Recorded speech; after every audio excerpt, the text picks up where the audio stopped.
नमस्कार दोस्तों, आप सभी का हमारे चैनल ध्येय ज्ञानधारा पर स्वागत है। दोस्तों, आज हम लोग केवीएस प्राथमिक शिक्षक पीआरटी भर्ती परीक्षा 2022 के लिए सामान्य ज्ञान के पिछले वर्षों में जो प्रश्न पूछे गए हैं वह सभी यहाँ पर देखेंगे। दोस्तों, आप सभी को बता दें, जो केवीएस पीआरटी के जो पिछले वर्ष के पेपर हुए हैं सन 2011, 2013, 2015, 2016, 2017 और 2018, इन सभी में जीएस के मतलब सामान्य ज्ञान के जो भी प्रश्न आए हुए हैं उन सभी को एक एक करके यहाँ पर हम लोग पढ़ेंगे। दोस्तों, यह पार्ट 1 है और इसके बाद पार्ट 2 आएगा, जिसमें सभी इन 6 वर्षों में जो भी केवीएस में सामान्य ज्ञान के प्रश्न पूछे गए हैं वह सभी आप सबके सामने यहाँ पर हैं। तो दोस्तों, बिना टाइम गंवाए चलिए स्टार्ट करते हैं आज का सेशन। पहला प्रश्न है, माल और सेवा कर मतलब कि GST, goods and service tax Bharat में कब प्रारंभ किया गया। दोस्तों, 4 ऑप्शन आपके सामने हैं। ए ऑप्शन है फरवरी 2017, बी ऑप्शन है अप्रैल 2017, सी ऑप्शन है जुलाई 2017 और डी ऑप्शन है जनवरी 2017। तो दोस्तों, इसमें जो सही आंसर होगा वह होगा ऑप्शन नंबर सी, जुलाई 2017।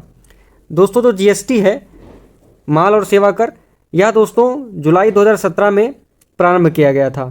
दोस्तों, आपको बता दें कि ये जो जीएसटी है इसका विचार सर्वप्रथम तत्कालीन वित्त मंत्री 2006 और 7 में अपने बजट भाषण में इसका जिक्र किया था। दोस्तों, जीएसटी से संबंधित एक और फैक्ट है यहाँ पर, कभी कभी पूछा जाता है कि जीएसटी को किस संविधान संशोधन अधिनियम द्वारा लागू किया गया था। तो दोस्तों ध्यान रखिएगा, जीएसटी को जो है 101वां संविधान संशोधन के द्वारा जो है लागू किया गया था। ठीक है, अब देखते हैं अगला प्रश्न।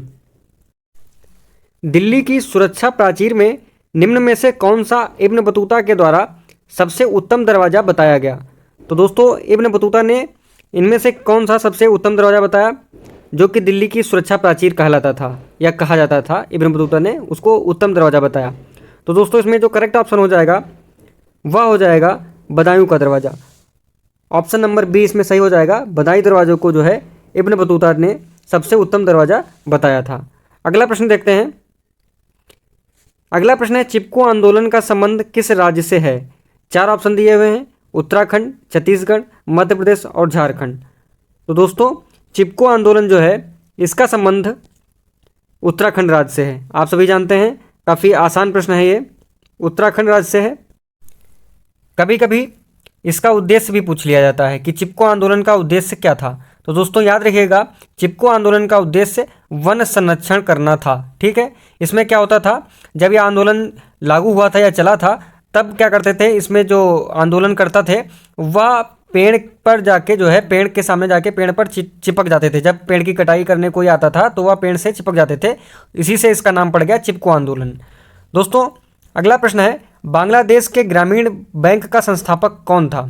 तो दोस्तों याद रखिएगा, इसमें 4 ऑप्शन दिए हैं। बांग्लादेश में जो ग्रामीण बैंक का संस्थापक था वह था मोहम्मद यूनुस। तो इसमें करेक्ट ऑप्शन हो जाएगा option number A. Option number A correct हो जाएगा, मोहम्मद यूनुस। तो दोस्तों, यहाँ पर जितने भी प्रश्न हैं यह जो है आपके केवीएस पीआरटी में पिछले वर्षों में पूछे गए हैं। तो इनमें से जो है आप देखिए कि कौन कौन से प्रश्न को आप जो है हल कर पा रहे हैं, नहीं कर पा रहे हैं।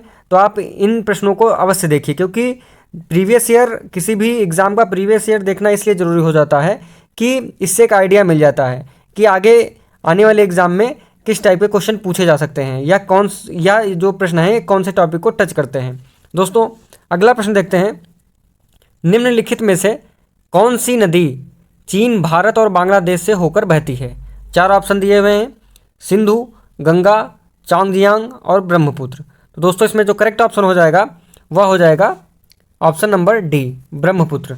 ब्रह्मपुत्र नदी जो है 3 देशों से होकर बहती है। वह 3 देश कौन से हैं, चीन है, भारत है और बांग्लादेश है। दोस्तों, यह जो ब्रह्मपुत्र नदी है इसका उद्गम चीन में होता है, फिर चीन से यह जो है बहते हुए भारत में आती है और भारत से होकर बहते हुए यह बांग्लादेश में पहुंचती है। बांग्लादेश में यह गंगा से मिल जाती है और फिर जो कि वहाँ पर डेल्टा बनाती है और यह जो है ये बंगाल की खाड़ी में यह दोनों संयुक्त नदियाँ गिर जाती हैं। अगला प्रश्न देखते हैं। अगला प्रश्न है निम्नलिखित में से कौन सा अवक्षेपण या वर्षण का रूप नहीं है। 4 ऑप्शन दिए हुए हैं, तो इसमें बताना है कि कौन सा अवक्षेपण या वर्षण का रूप नहीं है। तो इसमें जो करेक्ट ऑप्शन हो जाएगा वह हो जाएगा ऑप्शन नंबर सी, निरपेक्ष आर्द्रता। निरपेक्ष आर्द्रता जो है यह अवक्षेपण या वर्षण का रूप नहीं है। आर्द्रता में या मात्रा लगा लेना मिस्टेक है।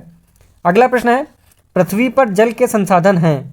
4 ऑप्शन दिए हुए हैं, समुद्र या महासागर, दूसरा है पर्वतों व धुओं पर हिम, सी ऑप्शन है मानसून वर्षा, डी ऑप्शन है महासागर हिम वर्षा व भूमिगत जल। तो इसमें करेक्ट ऑप्शन हो जाएगा ऑप्शन नंबर डी, महासागर हिम वर्षा व भूमिगत जल। ठीक है, अगला प्रश्न देखते हैं। अगला प्रश्न है इनमें से कौन सी रबी की फसल नहीं है। ए ऑप्शन है सरसों, बी ऑप्शन है मटर, सी ऑप्शन है काला चना, डी ऑप्शन है गेहूं। दोस्तों जो रबी की फसल है पूछ रहा है कि इनमें से कौन सी नहीं है। तो दोस्तों जो ये काला चना है यह रबी की फसल नहीं है।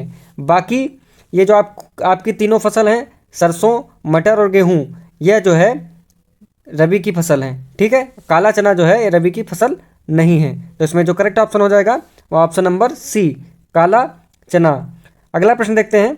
अगला प्रश्न है कौन सा भोजन तुरंत ऊर्जा देता है। 4 ऑप्शन आपके सामने दिए हुए हैं, पढ़ लीजिए। प्रश्न फिर से पढ़े दे रहे हैं, कौन सा भोजन तुरंत ऊर्जा देता है। तो इसमें करेक्ट ऑप्शन जो हो जाएगा वह हो जाएगा ऑप्शन नंबर ए, भोजन जिसमें कार्बोहाइड्रेट अधिक होता है। आप सभी को पता होगा कि कार्बोहाइड्रेट से हमें सबसे अधिक ऊर्जा मिलती है और सबसे जो कि तुरंत ऊर्जा भी देता है। ठीक है, अगला प्रश्न देखते हैं। अगला प्रश्न है वाट सेकंड किसका मात्रक है। तो दोस्तों आसान सा क्वेश्चन है, वाट सेकंड किसका मात्रक है आपको बताना है। तो इसमें जो करेक्ट ऑप्शन हो जाएगा वह हो जाएगा डी, शक्ति का मात्रक जो है वाट सेकंड है। ठीक है, अगला प्रश्न देखते हैं। अगला प्रश्न है कौन से अंग के द्वारा रक्त को सारे शरीर में अभिगमन किया जाता है। ठीक है, 4 ऑप्शन दिए हुए हैं, हृदय, वृक्क, यकृत या फेफड़ा। तो दोस्तों इसमें जो करेक्ट ऑप्शन हो जाएगा वह हो जाएगा ऑप्शन नंबर ए, हृदय है। दोस्तों हृदय के द्वारा जो है रक्त को सारे शरीर में अभिगमन किया जाता है या भेजा जाता है। ठीक है, अगला प्रश्न देखते हैं। अगला प्रश्न है मनुष्य के शरीर में छोटी आंत की लंबाई होती है। दोस्तों यह प्रश्न जो है कई परीक्षाओं में पूछा जा चुका है, रिपीटेड क्वेश्चन है और आपके लिए इम्पॉर्टेंट भी है। दोस्तों बताना है कि मनुष्य के शरीर में छोटी आंत की लंबाई कितनी है। 4 ऑप्शन दिए हुए हैं, 10 मीटर, 2 मीटर या 7.5 मीटर या 1 मीटर। इसका करेक्ट आंसर हो जाएगा दोस्तों ऑप्शन नंबर सी, 7.5 मीटर। यह जो है छोटी आंत की लंबाई होती है। दोस्तों एक चीज़ और आपको बता दें कि छोटी आंत जो है वह 3 चीज़ों से मिलकर बनती है, 3 चीज़ों से बनी होती है। डुओडेनम से बनती है, जेजुअम और इलियम से। ठीक है, अगला प्रश्न देखते हैं। निम्नलिखित में से इन टू द वाटर नामक पुस्तक किसने लिखी। यह जो पुस्तक है इन टू द वाटर यह किसने लिखी। 4 ऑप्शन दिए हुए हैं, नील गैमन ने, पाला हॉकिंस ने, विक्टोरिया ए वाई ने और सारा जे मास ने। इसमें बताना है कि यह पुस्तक जो है किसने लिखी है। इसका करेक्ट ऑप्शन हो जाएगा ऑप्शन नंबर बी, पाला हॉकिंस। पाला हॉकिंस ने जो है यह पुस्तक लिखी है। पुस्तक का नाम है इनटू द वाटर, ध्यान रखिएगा, पाला हॉकिंस। दोस्तों यह जो प्रश्न है यह सन 2017 में पूछा गया था KVSPRT के परीक्षा में। दोस्तों ध्यान रखिएगा यह जो पुस्तक है यह 2017 में ही लिखी गई थी। तो आपको क्या करना है, जैसे कि हमारा एग्ज़ाम 2023 में होगा तो 2022 से 23 तक जितनी भी लेटेस्ट पुस्तकें हैं लिखी गई हैं उनके राइटर का नाम जरूर हमको ध्यान रखना है, पढ़ लेना है, एक जगह नोट्स बना लेने हैं, जिनकी जो है प्रबल संभावना रहेगी एग्जाम में आने की। दोस्तों अगला प्रश्न देखते हैं। अगला प्रश्न है निम्न विकल्पों में से माई नॉट सो परफेक्ट लाइफ नामक पुस्तक किसने लिखी। दोस्तों एक और पुस्तक है तो इसको बताना है। 4 ऑप्शन दिए हुए हैं, तो इसमें जो करेक्ट ऑप्शन हो जाएगा वह हो जाएगा ऑप्शन नंबर सी, सोफी किन्सेला। यह इसका करेक्ट ऑप्शन हो जाएगा। सोफी किन्सेला जो है माई नॉट सो परफेक्ट लाइफ के लेखक हैं। अगला प्रश्न देखते हैं। निम्न में से कौन सा विकल्प प्रधानमंत्री ग्राम परिवहन योजना का सर्वश्रेष्ठ वर्णन करता है। 4 ऑप्शन है, आपको सही ऑप्शन बताना है। तो दोस्तों इसका जो करेक्ट ऑप्शन हो जाएगा वह हो जाएगा ऑप्शन नंबर बी। यह जो प्रधानमंत्री ग्राम परिवहन योजना है इसका जो है यह किसके लिए थी, तो महिलाओं के लिए ब्याज मुक्त वाणिज्यिक वाहन ऋण प्रदान करना। दोस्तों प्रधानमंत्री ग्राम परिवहन योजना आपको बताते चलते हैं, यह इसके 3 उद्देश्य थे। इस पे यह योजना जो है 3 चीज़ों पे काम की। पहला तो इसका जो उद्देश्य था वह था ग्रामीण परिवहन सेवा में सुधार करना, ठीक है, जो ग्रामीण परिवहन है उस सेवा में सुधार करना। दूसरा यह था कि ग्रामीण क्षेत्रों में रोजगार के विकल्प पैदा करना, ठीक है। तीसरा जो इसका उद्देश्य था, या आपके ऑप्शन नंबर बी में लिखा हुआ है, महिलाओं के लिए ब्याज मुक्त वाणिज्यिक वाहन ऋण उपलब्ध कराना था महिलाओं को, वह भी ब्याज मुक्त। दोस्तों, या जो इसके तहत जो है महिलाओं को या महिला जो स्वयं सहायता समूह होते हैं उनको 6 लाख रुपए तक का ऋण प्रदान किया जाने की जो है इसमें योजना थी। अगला प्रश्न देखते हैं, कारगिल विजय दिवस कब मनाया जाता है? आसान सा क्वेश्चन है दोस्तों, यह भी कई बार पूछा गया है कई परीक्षाओं में। तो दोस्तों बताना है कि कारगिल विजय दिवस कब मनाया जाता है। तो ऑप्शन नंबर 20 में करेक्ट हो जाएगा, 26 जुलाई को कारगिल विजय दिवस मनाया जाता है। अगला प्रश्न देखते हैं, विश्व मानवता दिवस कब मनाया जाता है? 4 ऑप्शन है दोस्तों, बताना है कि विश्व मानवता दिवस कब मनाया जाता है। 15 अगस्त, 19 अगस्त या 19 सितंबर या 16 सितंबर। तो दोस्तों इसमें जो करेक्ट ऑप्शन हो जाएगा वह हो जाएगा ऑप्शन नंबर बी, 19 अगस्त को प्रतिवर्ष विश्व मानवता दिवस मनाया जाता है। ऑप्शन नंबर 20 का करेक्ट हो जाएगा। अगला प्रश्न देखते हैं, निम्नलिखित में से किसने लोकपाल के पद के निर्माण की संस्तुति की है? तो दोस्तों बताना है, ए ऑप्शन है अंतर्राज्य परिषद, बी ऑप्शन है राष्ट्रीय पुलिस आयोग, सी ऑप्शन है राज्य पुनर्गठन आयोग और डी ऑप्शन है प्रशासनिक सुधार आयोग। तो इसमें जो करेक्ट ऑप्शन हो जाएगा वह हो जाएगा ऑप्शन नंबर डी, प्रशासनिक सुधार आयोग ने जो है लोकपाल के पद के निर्माण की संस्तुति की थी। दोस्तों इसका वर्ष भी ध्यान रखना है कि 1966 में जो गठित प्रथम प्रशासनिक आयोग था, ठीक है, उसने जो है 2 स्तरीय मशीनरी के रूप में लोकपाल और लोकायुक्त की सिफारिश की जो है उसकी सिफारिश की थी। तो ध्यान रखिएगा, यह जो है 1966 में गठित हुआ था, ठीक है, और इसी ने लोकपाल और लोकायुक्त की सिफारिश की थी, इसके पद की सिफारिश की थी। अगला प्रश्न है, कलिंग पुरस्कार निम्नलिखित में से किसके द्वारा दिया जाता है? तो दोस्तों ध्यान रखिएगा, यूनेस्को के द्वारा कलिंग पुरस्कार दिया जाता है। किसके द्वारा? यूनेस्को के द्वारा कलिंग पुरस्कार प्रदान किया जाता है। दोस्तों इस कलिंग पुरस्कार में हम लोगों को 2 बिंदु ध्यान रखने हैं।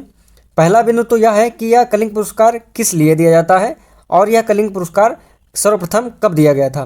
तो दोस्तों आपको बता दें कि यह जो कलिंग पुरस्कार है यह विज्ञान के क्षेत्र में दिया जाता है, ऐसे व्यक्ति को दिया जाता है जिसने जो है विज्ञान को बढ़ावा दिया है और विज्ञान को लोकप्रिय बनाया है, इस और बनाने में उसने योगदान दिया है।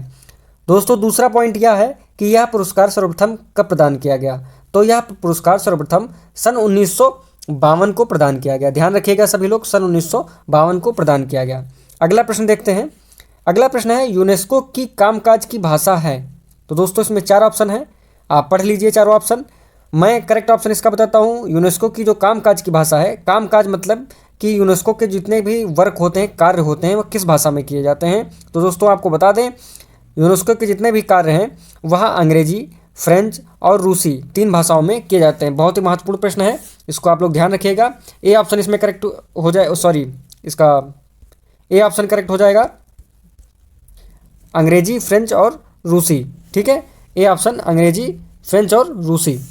अगला प्रश्न है, विशाखा मामले में उच्चतम न्यायालय के दिशा निर्देशों का संबंध है? दोस्तों जैसे कि केशवानंद भारती मामला था, इसी प्रकार से सुप्रीम कोर्ट में कुछ मामले होते हैं, कुछ मैटर होते हैं, उनका नाम रखा जाता है। तो जैसे कि विशाखा मामला था, तो जो है यह उच्चतम न्यायालय के द्वारा दिशा निर्देश किस लिए दिया गया था? तो ध्यान रखिएगा, यह जो है दिशा निर्देश किसके लिए दिया गया था? कार्यस्थल पर यौन उत्पीड़न को रोकने के लिए, ठीक है। तो ये ऑप्शन इसका करेक्ट हो जाएगा, कार्यस्थल पर यौन उत्पीड़न के लिए विशाखा मामला उच्चतम न्यायालय के द्वारा दिया गया था, ठीक है। अगला प्रश्न है, जवाहरलाल नेहरू पुरस्कार किसके लिए दिया जाता है? महत्वपूर्ण प्रश्न है, पूछ रहा है कि जवाहरलाल नेहरू पुरस्कार किसके लिए दिया जाता है।